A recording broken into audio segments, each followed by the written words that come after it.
और इस वक्त की बड़ी खबर आ रही है सूत्रों के हवाले से। ये बड़ी खबर है, बिहार में टूट सकता है जेडीयू और बीजेपी गठबंधन। 1 से 2 दिनों में ऐलान संभव माने जा रहे हैं। सीएम नीतीश कुमार ने सभी विधायकों को पटना बुला लिया है। कल विधायक और सांसदों के साथ मंगलवार को महत्वपूर्ण बैठक होने वाली है। और हमारे साथ इस वक्त बीजेपी प्रवक्ता प्रेम रंजन पटेल साहब जुड़ चुके हैं। प्रेम रंजन जी, ये क्या होने लगा बिहार में? देखिए, अब मीडिया के माध्यम से ये कयास लगाए जा रहे हैं। अभी हम लोगों की जानकारी में कोई ऐसी बात नहीं है कि क्या जो है राजनीतिक तौर पे होने वाला है। प्रेम रंजन जी, आपका अनुभव ज्यादा है, इसलिए मैं आपसे जानना चाहती हूँ कि ये जो हो रहा है उसे आप कैसे देखते हैं? नहीं, देखिए, विधायकों की बैठकें करना जो है पार्टियों का अपना काम रहता है, वो रूटीन वर्क होता है। जब इच्छा होती है विधायकों की बुलाते हैं। अब किसी बुलाया जा रहा है बैठ के, ये तो जो है खुद उसी पार्टी के लोग बता सकते हैं बेहतर तरीके से कि हम विधायकों की बैठक बुलाए हैं, इसका विषय क्या है, मुद्दा क्या है, इसलिए बैठक बुलाया गया है। ये तो अपनी पार्टी ही बता सकते हैं। जो है हम इतना जानते हैं कि हमारी बिहार में सरकार चल रही है, एनडीए की सरकार, और उस सरकार का नेतृत्व नीतीश कुमार जी कर रहे हैं।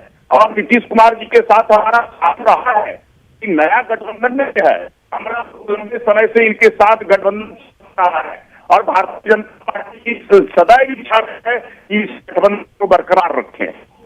प्रेम रंजन पटेल साहब, लेकिन क्या आपको लगता है कि नीति आयोग की बैठक में नीतीश कुमार का शामिल ना होना ये भी सामान्य बात है?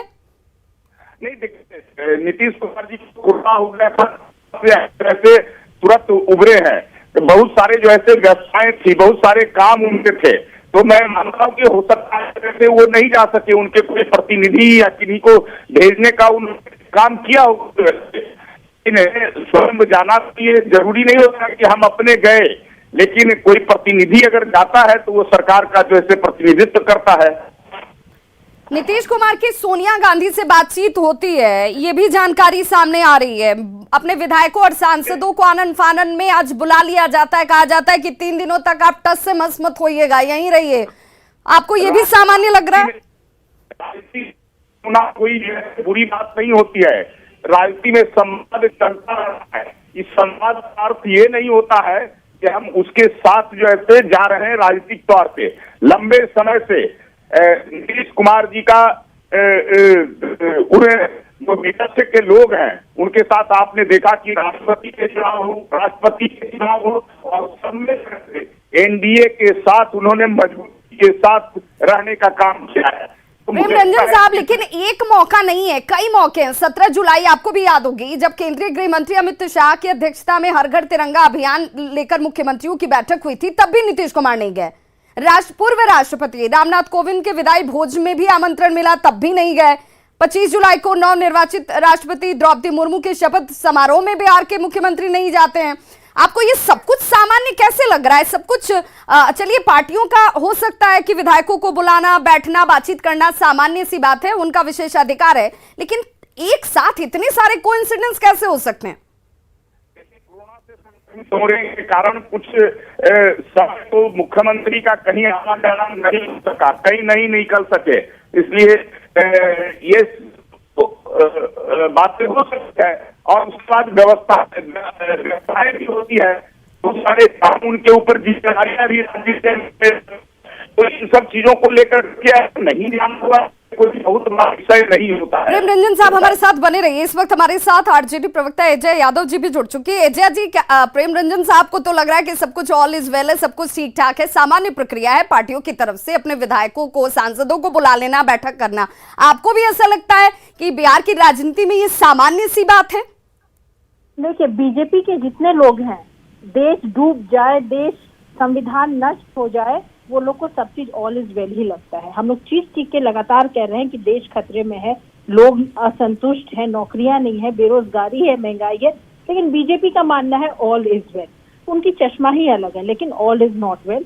बीजेपी जेडीयू के बीच में क्या हो रहा है वो हम लोग अभी से नहीं, 1.5 साल से समझ में आ रहे हैं। ये अलग बात है कि बीजेपी वाले लोग बोलना नहीं चाह रहे हैं, एजे जी, तो आप ये BJP कह रही हैं कि में कंफर्टेबल नहीं थे, नीतीश कुमार सहज नहीं थे, उनको ये गठबंधन में कहीं ना कहीं दिक्कत हो रही थी।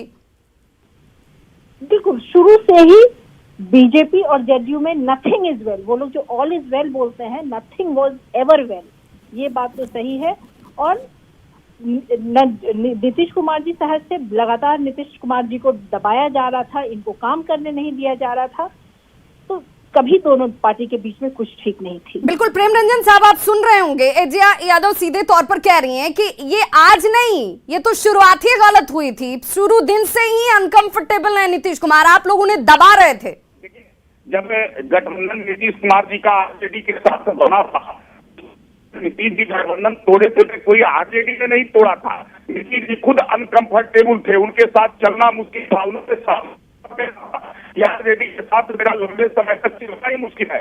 मैंने जो है उस समय जो इनके साथ मन बनाया, सोचा कि आ गया होगा विचारों में, हाव भाव में, काम करने के तौर तरीके में, लेकिन कोई अंतर नहीं आया। जैसे काम करने का था, उनमें जो मुखिया था आज भी वही है, इसलिए के साथ अपने आप को सामान्य तरीके से नहीं रह सकता हूँ, इसलिए जो है छोड़ने का काम किया। और दूसरी आपकी टेबल नहीं है, टेबल नहीं है, आज पूरी विपक्षी पार्टियां के ऊपर गंभीर तरीके से भ्रष्टाचार आरोप लगे हैं। आरजेडी के ऊपर भी तेजस्वी लालू जी जेल में है, देश पर जो है उनके सभी लोगों पर, प्रताप हो, तेजस्वी यादव हो, सारे लोग भ्रष्टाचार में डूबे हुए हैं। प्रेम रंजन पटेल साहब, आपको आपके अपने गठबंधन में कहीं कोई खतरा नहीं दिख रहा? आपको नहीं लग रहा है कि हालात ऐसे बन रहे हैं जो सचमुच हमें भी थोड़ी चिंतन करने की जरूरत है? तरीके से लेना, करने का कई मामले जो ऐसे मुझे एजे यादव से मैं जानना चाहूंगी, एजे जी, क्या आरसीपी सिंह सिर्फ एक बहाना बन गए? आरसीपी सिंह सिर्फ एक बहाना थे, गठबंधन से अलग हो जाना, ये बहाने की तलाश इस वक्त की जा रही थी, और उसमें ये आखिरी कील आरसीपी सिंह भले हो सकते हैं।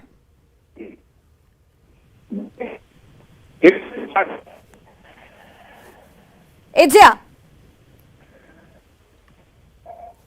दोनों पार्टी मिल करके बिहार चला नहीं पा रहे थे, उनके भी तो दो उप मुख्यमंत्री थे, वो क्या कर रहे थे? सिर्फ वो राजनीति ठाट बाट का फायदा उठा रहे थे। आप पूछे उन लोगों से, आपके जो दो मुख्यमंत्री थे जिन पे इतना खर्चा हो रहा था, अपने पे खर्च तो सिक्योरिटी पे, आवास पे, तरह तरह के करवा रहे थे, आप बिहार को वो लोग दोनों क्या दे रहे थे? जब दोनों के बीच में कुछ बन नहीं रहा है, तभी भी वो कह रहे हैं कि ऑल इज वेल। किस चश्मे से वो देखते हैं? इतनी मौतें शराब पी करके होती है, कहते हैं ऑल इज वेल। अरे आपके दोनों पार्टी के बीच में कुछ ठीक नहीं चल रहा है, शुरू से खटपट चल रही है, ये लोग में सुप्रीमेसी की भी लड़ाई चल रही है। मुझे कुर्सी चाहिए तो मैं संख्या में बल में ज्यादा हूँ तो मुझे कुर्सी चाहिए, सरकार में रहने की लालच बीजेपी को बहुत ज्यादा है। हर स्टेट में ये लोग चाहते हैं कि बीजेपी की ही सरकार रहे, और यहाँ भी वही चाहते हैं, बस इनका संख्या बल हो, इनकी सरकार बनी रहे, स्टेट भाड़ में जाए। एजे जी, तो आप ये कह रही हैं कि जो स्टेट लेवल पर बीजेपी है, वो बीजेपी बार बार ये कोशिश कर रही थी कि जब हमारी संख्या बल ज्यादा है तो हमारा प्रतिनिधित्व, पद, पोस्ट सभी ज्यादा होने चाहिए, महत्वपूर्ण होने चाहिए, जिस पर नीतीश कुमार की कहीं ना कहीं सहमति नहीं रह रही होगी।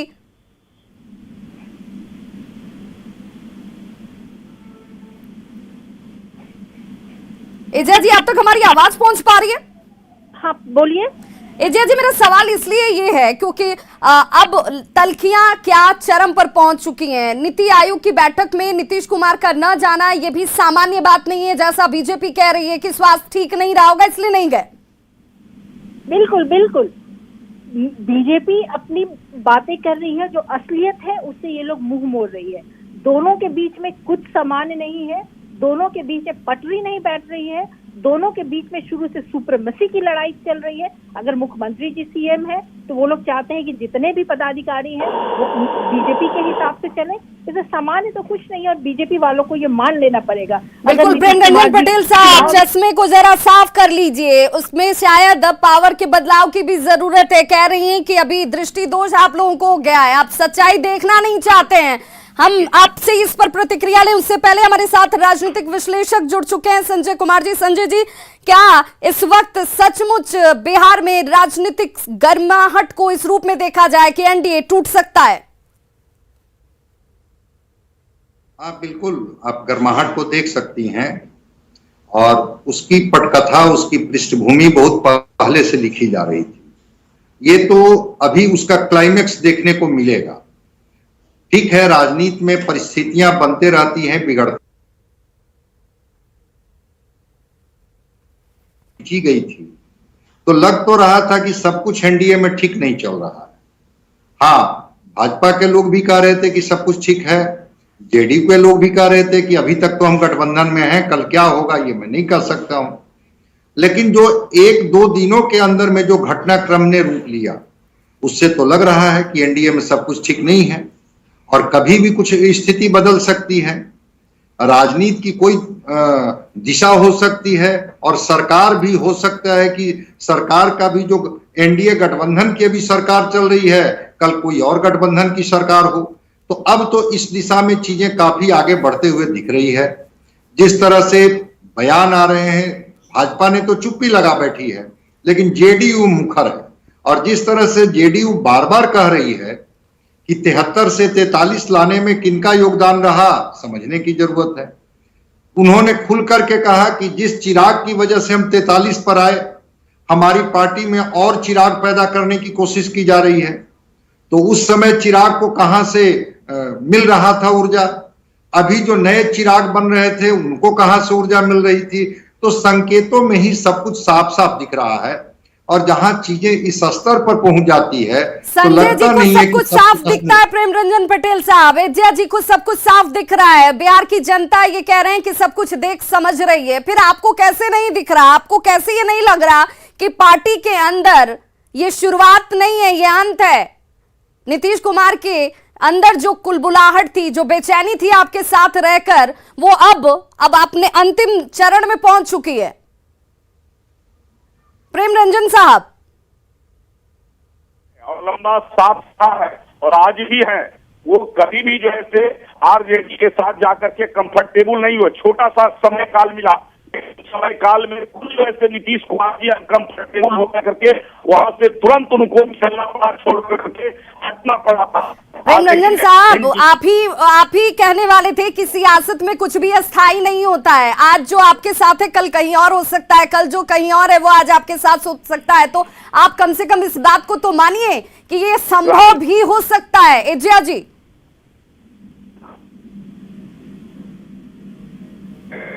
एजिया जी, आप मेरी बात सुन पा रही हैं? तो लगता है एजिया जी से हमारा संपर्क टूट गया, लेकिन प्रेम रंजन पटेल साहब हमारे साथ जुड़े हुए हैं, संजय जी हमारे साथ राजनीतिक विश्लेषक जुड़े हुए हैं सीधे। प्रेम रंजन पटेल साहब, लेकिन क्या सचमुच जब बैठक 3 दिनों तक चलेगी, विधायकों को बुलाया गया है, सांसदों को बुलाया गया है, तो बीजेपी की भी नजर इस पर है? जरूर नजरें होगी। किस लिए बुलाया गया है, ये तो बैठक के निर्णय के बाद ही सामने बातें आएगी कि इसलिए बैठकें बुलाई गई है, उसमें क्या निर्णय हुए हैं। ललन सिंह का कल पीसी, ललन सिंह की पीसी में ये कहना कि हमको 43 सीटों पर समेटने के पीछे षड्यंत्र था, आपको नहीं लगता कि ये इशारा आप लोगों की तरफ था? किस चीज के लिए इशारा? नीतीश कुमार की तरफ से जिस तरीके से नाराजगी जाहिर की जा रही थी, और जब कल ललन सिंह की तरफ से प्रेस कॉन्फ्रेंस होती है, प्रेस कॉन्फ्रेंस में वो कहते हैं कि चिराग जैसा चिराग बनाने की कोशिश, पार्टी को 43 सीटों तक समेटने की साजिश, सब कुछ रची जा रही थी। बड़ा खुलासा वो करने वाले हैं। नहीं, ये मन की शंका थी। चिराग पासवान को वैसे हम लोगों ने खरीद किया था, वो जो है स्वयं उनकी अपनी पार्टी थी और वो अपने पार्टी का निर्णय लेने के लिए वो स्वयं हम लोगों ने पूरी कोशिश किया कि हमारे साथ एनडीए के घटक दल के रूप में वो रह करके चुनाव लड़े, लेकिन हाँ बातें जो है उससे नहीं बन सकती, और किस कारण से बातें नहीं बन सकती। जो चिराग पासवान आपके खिलाफ लड़ते हैं, अलग पार्टी बनाकर लड़ते हैं, वो एनडीए की बैठक में शामिल हो जाते हैं, नाराजगी तो निकलेगी। चिराग प्रेस कॉन्फ्रेंस करने वाले हैं। बहुत बहुत शुक्रिया हमारे साथ जुड़ने के लिए प्रेम रंजन पटेल साहब। बड़ी खबर ये कि चिराग पासवान की तरफ से 10 बजे प्रेस कॉन्फ्रेंस की जाने वाली है, और देखिए कितनी तेजी से बिहार के राजनीतिक घटनाक्रम बदल रहे हैं। चिराग पासवान की तरफ से प्रेस कॉन्फ्रेंस किया जाने वाला है, और ये प्रेस कॉन्फ्रेंस क्या कहते हैं चिराग पासवान ये भी देखना होगा। कल जिस तरीके से चिराग पासवान का नाम लेते हुए ललन सिंह ने सीधे तौर पर यह आरोप लगाया कि षड्यंत्र रची गई थी, उस षड्यंत्र में कई लोग शामिल थे, और वो कौन लोग हैं आने वाले वक्त में उसका भी खुलासा ललन सिंह करेंगे। इस वक्त बड़ी खबर ये कि चिराग पासवान 10 बजे प्रेस कॉन्फ्रेंस करने जा रहे हैं। क्या कहेंगे चिराग पासवान ये देखना होगा, बेहद महत्वपूर्ण। तो बिहार की सियासत में राजनीतिक घटनाक्रम बेहद तेजी से